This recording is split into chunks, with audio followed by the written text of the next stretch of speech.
Good morning, everyone. Today we're doing the live bright and early. Super excited. We'll see who's awake, who's not. But nice to see you. We're just waiting for our guest to join. Hi. Can you guys hear me? Let me know. Hi, Adana. Oh, perfect. She's joining.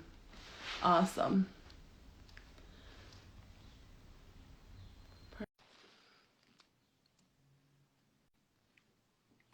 We're just waiting. Hi, how are you? Hi, very Hi. good, thank you. Nice to meet you. How are you doing today?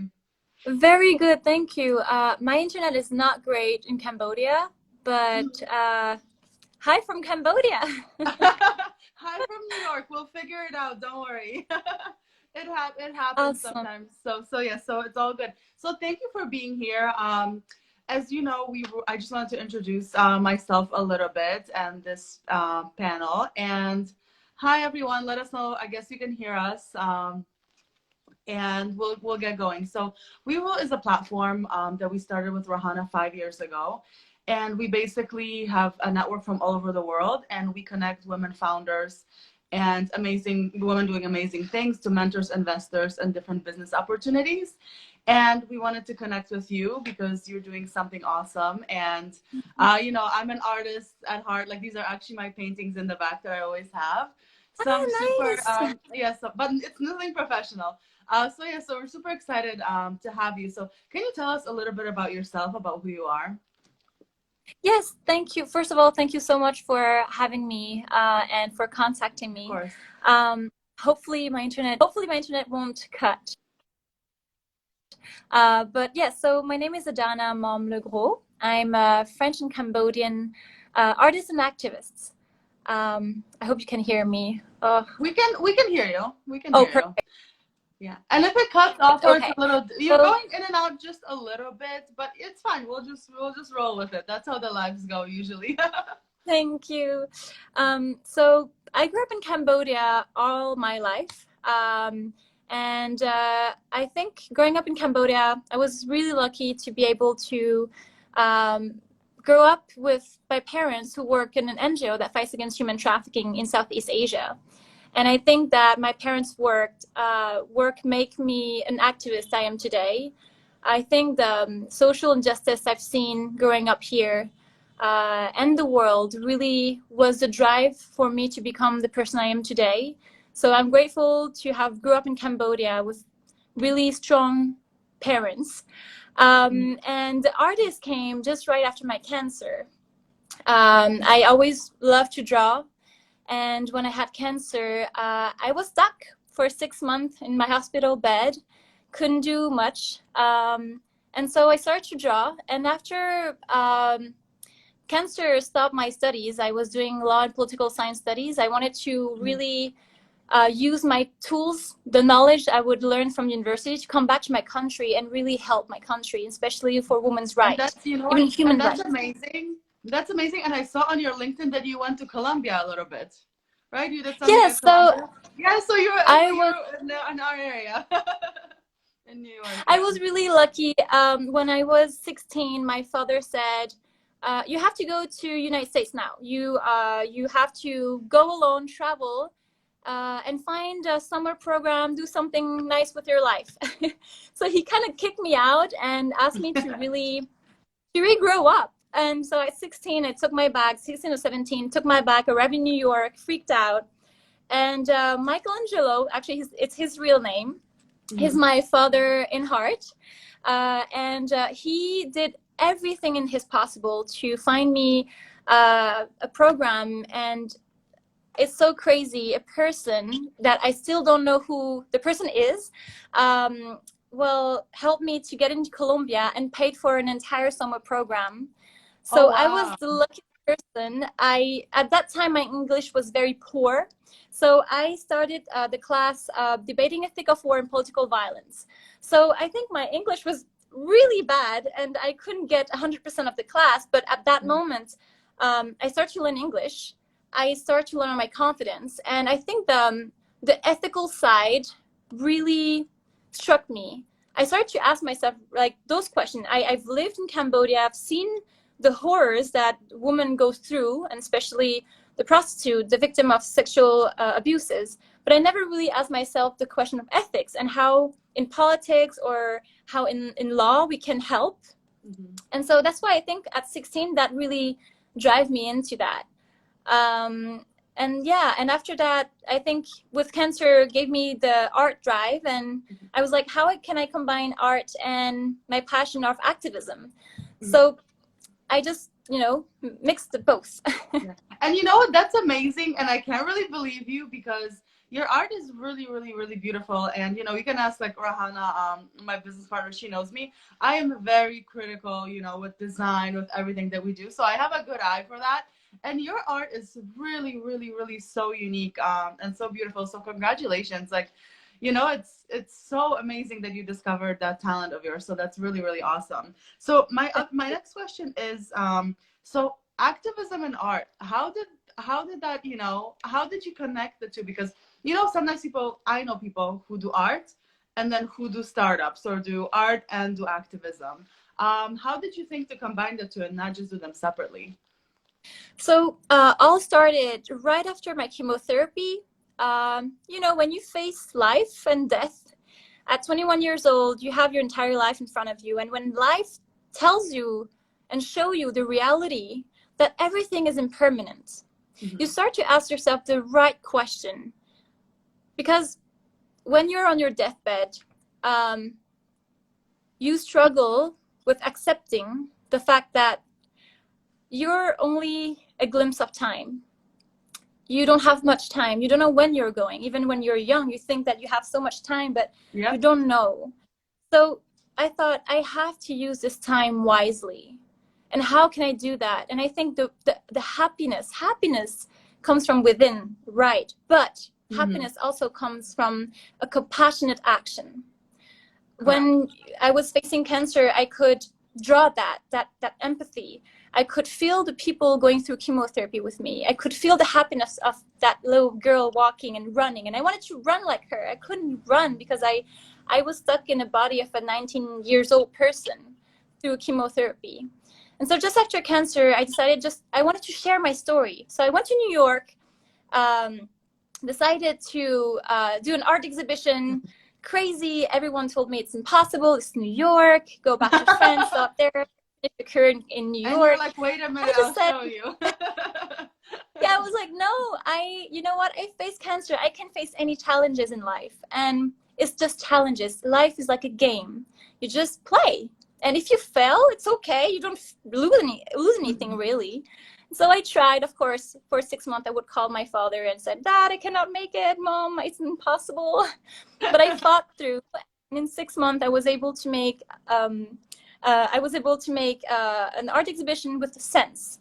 So the goal of this exhibition was actually to play with the senses, because through meditation, through cancer, I learned to meditate, and meditation saved my life, because I think just connecting yourself to your sense, you are in the present. It means feeling your sense doesn't mean thinking. And so I thought, okay, if I can connect with myself through my senses, do I get a higher state of consciousness? So every art that I did, I asked a chef to do like a tapas, like a food to play with the sense. And I asked a violinist to play music, and I created an atmosphere. And I wanted the public to come and to really go in the drawing. And every drawing, it was a drawing that I did. And it was the story of the evolution of my psychological state. From self-destruction to self-understanding, and from self-understanding, acceptance, and from acceptance, understanding the cycle of life. At the end is all about impermanence and the circle of life. And so I thought that people came and they all loved it. And not only they loved it, they asked themselves the question to themselves, like, what is the meaning of my life? They were able to connect with it. So yeah. Meanwhile, you thought that you had this, unique experience, and then you found out that other people had the same experience, which is so amazing. Yeah, I think we are on the same boat, going on the same journey, just taking different boats, different speed, and taking some direction. But at the end, we're on the boat. Yes. And I think that when I saw the people reaction, I was like, there's something to do with art, because I read so many books about neuroscience and art, and it's connected. If you want to change someone, sometimes just looking at art, and art can be painting, video, music. How many times did we cry listening to music? How many times did we were captivated by an art and we felt something? And so, well, at first I just did the art exhibition, not because I wanted to become an artist, but I wanted to share my story. That's it. And after that, I stopped everything and traveled. I sailed across the Mediterranean and part of the Atlantic on a sailboat for 3 months. Oh, that's so cool. Because I think I wanted to take some challenges in life. And on the sailboat, seriously, it was really tough. I was confronting death again with all the storms. And being in touch with nature, seeing the dolphins and seeing how peaceful the world is and can also be very extreme, I thought that I have to do something with art and activism. I don't know why the boat sailing across the Mediterranean for 3 months just gave me that idea. So I came back 2.5 years ago in Cambodia, and it's where I started to do some art, some activism, but I couldn't find a way to combine. And only 6 months ago, that's where I launched Generation C. And that's how I could finally find a way to combine both. But it's really hard, but I think I'm concretizing. I'm starting to find the steps to make this happen. Yeah. And you know what, that's how it is, because for example, like for me, like, you know, people look at me now and they're like, oh wow, look at you, you have this and that and you have this business. But to be honest, it's just like the baby steps, and like you said, it's just appreciating the life. And I love meditating. You know, in the startup culture, it's all about the hustle, the not sleeping. If you ask anyone, oh, I sleep, I get my full sleep every single night. I meditate. I love nature, but I also work very hard. So I think that's, you know, it's hard, but it's like the baby steps, and eventually you'll get there, you know? So Yeah. I agree. So well, my next question is, what inspires you when you do your art or when you do your business? Like, what is your favorite way to get inspired? To be honest, to be really honest, I think that just seeing the world, how there's so much injustice. I'm so angry. I'm so angry to see what's happening, not just right now. I think growing up with the girls in the center, I grew up so my parents opened the NGO since I was a child, since I was just born. And so I grew up with all the women that were victims of sexual abuse, human trafficking, prostitution, incest. And, you know, I cannot explain to you. You see a child, she's 13 months old, and she was abused. Why? Why does this happen? I don't understand. And you open the news and you see all the things that happen in Mozambique or in other places. And I believe I'm optimistic. I think that we are born empathetic. I really do. And I think that we can change that. It's just how we developed after. There's a lot of impact, and we grew up in such a terrible way, some of us, and we do terrible things and very selfish things, and our society nowadays are quite selfish. It's true. I think so. And so I think I think that really is what drives me to do what I do. Is I'm fed up. I'm fed up with how our system is right now. I no longer want to see any violence in mass. COVID is just an example of how the world is not ready for climate change. It's not ready for anything. That's why Generation C is really to give back. It's not give back. It's to make people be responsible again. We're right now, we're only products, right? Politicians or people see us like products, so we act like a product. Or even social media is so, you know, I deleted Facebook, I deleted all that. I just have Instagram. I don't post on Twitter, I don't post on LinkedIn, because that's how I felt. I'm like, I was just like pushing the message and giving Mark Zuckerberg his data so he can make his billions of dollars. And I believe that like we should just go hang out with our families and do something good for someone else and go breathe and go for a walk instead of just constantly being on social media and being the product that you just mentioned. Oh, I totally agree with that. Yeah, and I love Yeah, also what you said, because I see so many similarities between us. Like, I didn't grow up privileged, so I know what it is to, to not have anything really. And, when I came to America, I saw this huge opportunity, and, I made something out of it. And I always like talk to my friends. I'm like, you know what? I would love to go to countries, even to Poland, and find like little girls and boys who are not privileged, and like bring them to maybe America, or like make sure they go to school or something. I literally have yeah, tears in my eyes, but like I love that. I love, love, love, love that, because people think that you have to wait till you're like this successful and that successful to make an impact, but it's really not true. You can just help one yeah, person and then help two people, and then start going like that. I agree. Yeah. yeah. Yeah. So my next question is, so we work a lot with female entrepreneurs, and you're a founder yourself. So in your country, in Cambodia, how is that landscape for female founders? Seriously, there is a lot of women entrepreneurs in Cambodia, and they're doing an amazing work in every different fields. And I have so many in mind. Even if just typing in on Google, you have a list of women. Seriously, on the news, there's a lot of women coming up. Their website, they use any kind of every platform to really promote their work.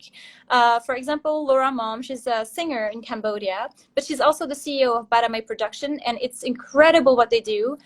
They are one of the first company to do original music in Cambodia a few years back. There was no original music because it was Oh, really wow. hot in Cambodia.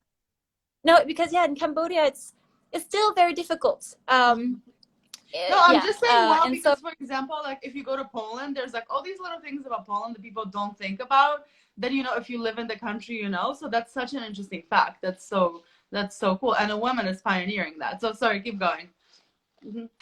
And so I think that Better My Production are doing a great job. Their music video just exploded last week with 6 million views or more, and it went across Asia and even Europe and United States. And I think that it's a good platform for Cambodia. Finally, Cambodia is rising up again, and through art, and behind is a very strong, smart, and brave woman. There's another woman. Her name is Supieto. She's incredible. I've worked. I asked her to join a panel that I co-organized for the Women International Days. She's a Khmer woman, grew up here in Cambodia, and she's a founder of Sophia Lifestyle. And she just do like videos, and she educates the population, and especially women, about, for example, exercise, meditation, a healthy lifestyle. And I think that there's more and more women that look up to her and said, oh, she can do it, so I can do it too. And she educates the population, because here there is a lack of education. But I think that all those women gathering together, it's like there's strong woman like empowerment going on, That's for that's sure. really And great to hear. Yeah, that's really yeah, good to and hear. And you know what?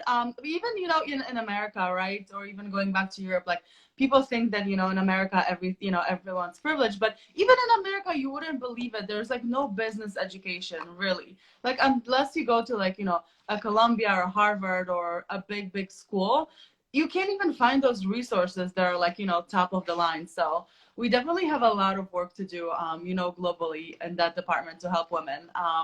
And then also, so my next question is, so about Cambodia. So when we go to visit Cambodia as tourists, what do you think that we should experience the most about it? And you talk about how your art was all about the five senses. What should we go for? I think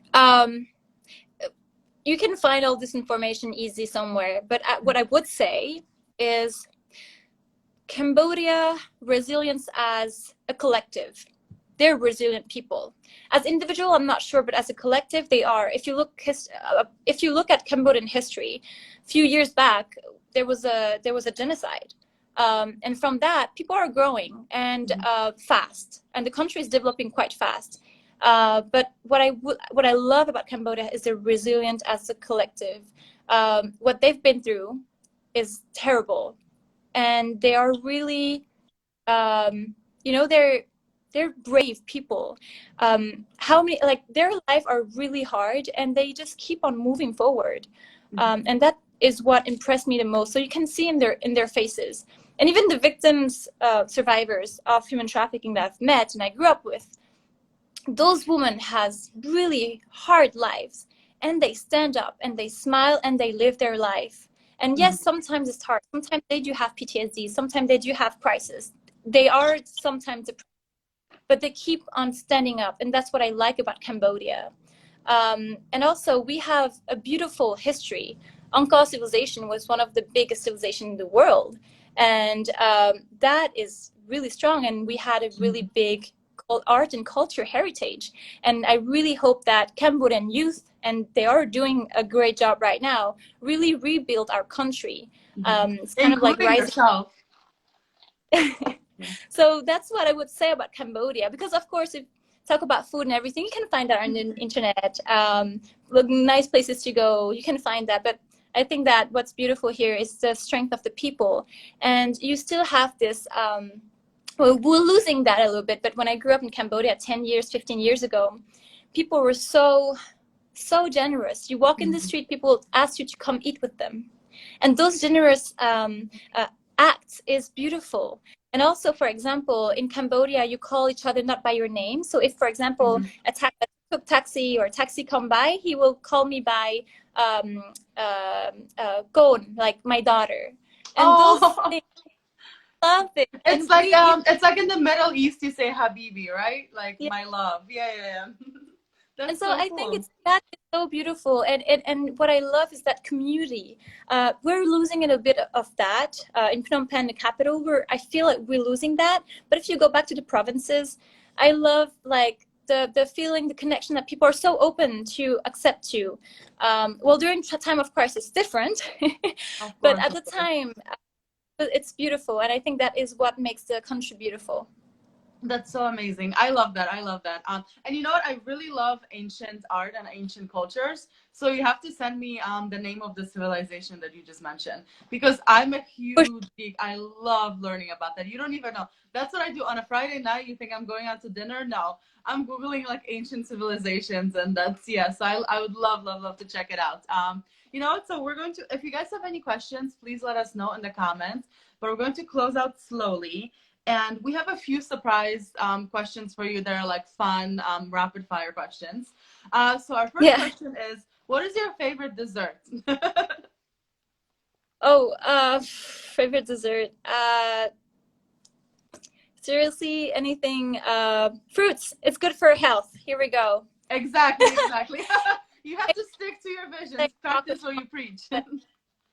Yeah, I think it's good to come back to the real things, the real fruit we forget.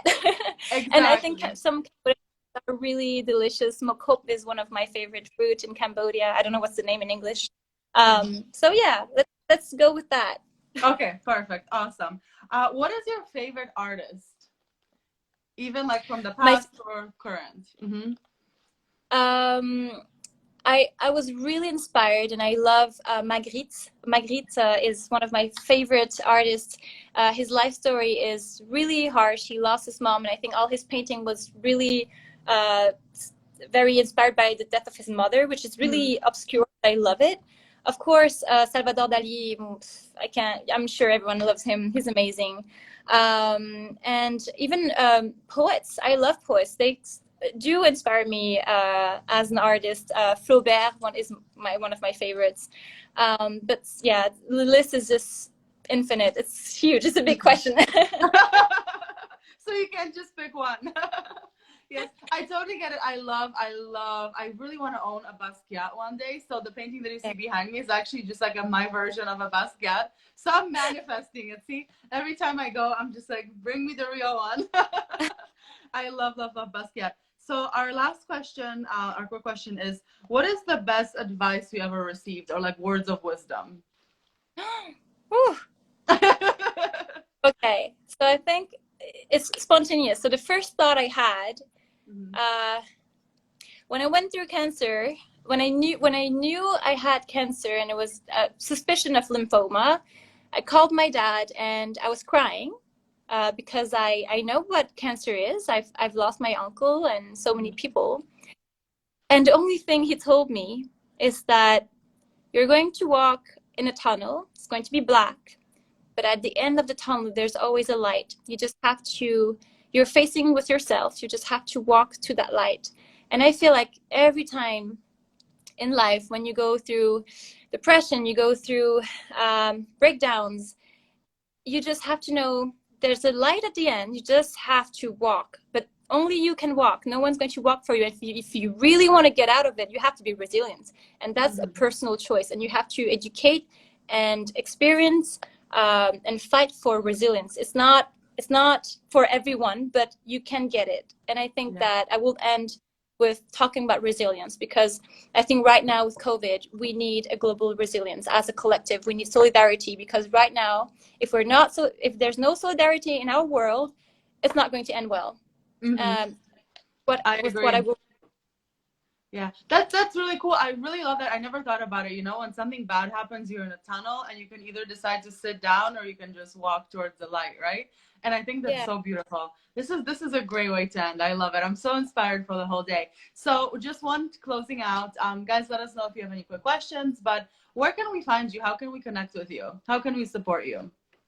So on my IG, I have Generation C, which is the movement I co-founded, and on Facebook too is Generation C Cambodia.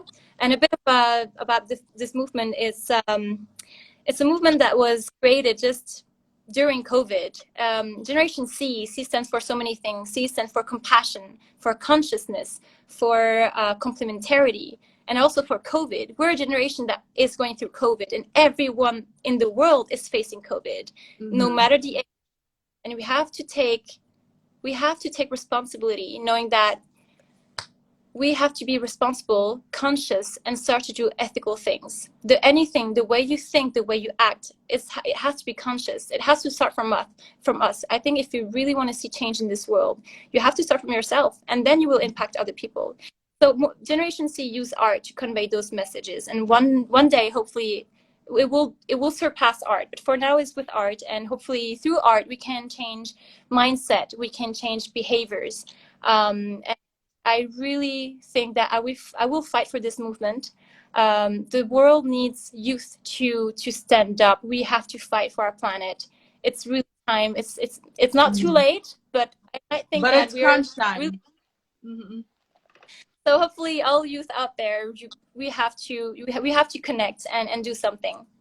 Exactly, and we're here to support you. So we love what you do. Thank you so much for joining us, guys. Thank you so much for tuning in, and have a good night. Right? Am I getting okay? Perfect. Have a good night. For me, the day is just starting, but I'm inspired. So thank you so much. Have a good night. Thank you. Have a good morning. Thank you so much. Bye. Goodbye.